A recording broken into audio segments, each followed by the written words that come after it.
जय माता की। करवा मैया की जय हो। पार्वती माता की जय हो।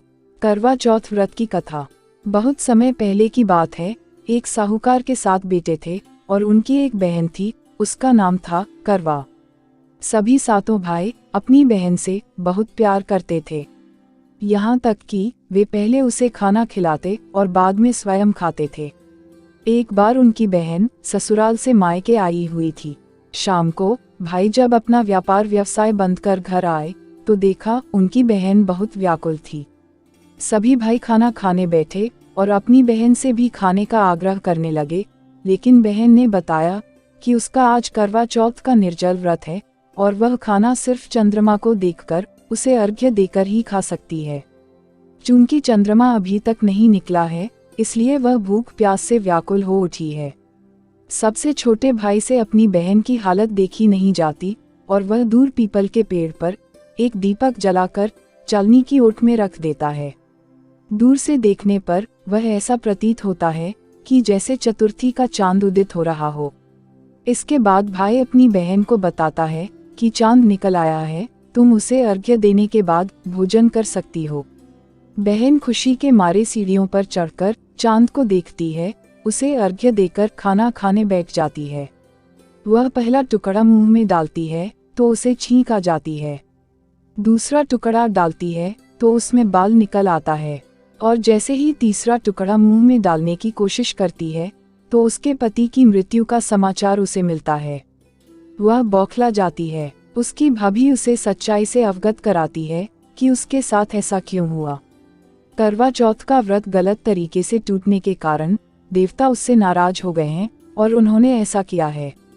सच्चाई जानने के बाद करवा निश्चय करती है कि वह अपने पति का अंतिम संस्कार नहीं होने देगी और अपने सतीत्व से उन्हें पुनर्जीवन दिलाकर रहेगी। वह पूरे 1 साल तक अपने पति के शव के पास बैठी रहती है, उसकी देखभाल करती है। उसके ऊपर उगने वाली सुईनुमा घास को वह एकत्रित करती जाती है। 1 साल बाद फिर करवा चौथ का दिन आता है। उसकी सभी भाभियां करवा चौथ का व्रत रखती हैं।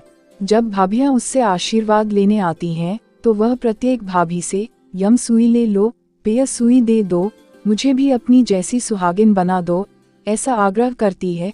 लेकिन हर बार भाभी उसे अगली भाभी से आग्रह करने का कहकर चली जाती है।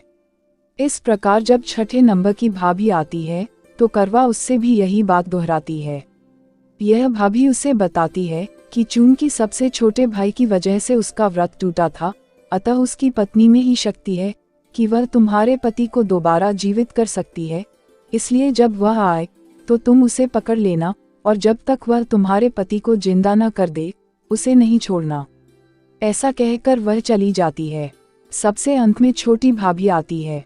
करवा उनसे भी सुहागिन बनने का आग्रह करती है, लेकिन वह टालमटोली करने लगती है। इसे देख करवा उन्हें जोर से पकड़ लेती है और अपने सुहाग को जिंदा करने के लिए कहती है। भाभी उससे छुड़ाने के लिए नोचती है, खसोटती है, लेकिन करवा नहीं छोड़ती है। अंत में उसकी तपस्या को देख भाभी पसीज जाती है और अपनी छोटी अंगुली को चीरकर उसमें से अमृत उसके पति के मुंह में डाल देती है। करवा का पति तुरंत श्री गणेश कहता हुआ उठ बैठता है। इस प्रकार प्रभु कृपा से उसकी छोटी भाभी के माध्यम से करवा को अपना सुहाग वापस मिल जाता है।